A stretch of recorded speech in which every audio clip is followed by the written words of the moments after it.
Autre affaire média, en janvier dernier, vous avez été piégé par les équipes de Cyril Hanouna. J'ai découvert ça en préparant cet entretien. Vous aviez participé à Touche pas à mon poste. Dans le taxi du retour, vous étiez avec Jean-Jacques Bourdin.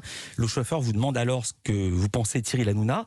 Là, non, c'est pas du tout comme ça s'est passé. J'ai lu ça dans Midi Libre le 12 mars. Le couple aurait alors critiqué allègrement le présentateur de C8. Ils ont le chauffeur, qui était un faux chauffeur, c'était un piètre acteur embauché par les équipes de Cyril Hanouna pour nous faire tomber dans ce piège. Nous a absolument pas posé cette question, sinon on s'en serait absolument tout de suite rendu compte. Voilà, je vous dis ce que j'ai lu et vous me direz la vérité. Je vous réponds. Attendez, j'ai pas fini. Ils ont tenu des propos très durs envers Cyril, écrit le journal. Ils se sont lâchés, c'était d'une violence, 3 petits points. Arrivé à destination, vous avez appris que tout ceci était une caméra cachée et vous avez exigé que les bandes soient détruites. Est-ce que cela a été fait ?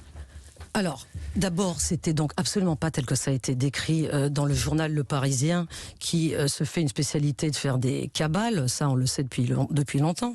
Donc, je pense que si Le Parisien avait voulu Moi, j'ai lu dans Midi Libre. Moi, oui, mais le Midi Libre a repris in extenso ce qui a été fait dans le Parisien. Vous savez, la presse se copie, c'est toujours comme ça que ça se passe. Donc si on avait été interviewé, on aurait donné notre version. On ne l'a pas été. Peu importe. Donc ça, ce sont les manières des équipes de production d'Hanouna.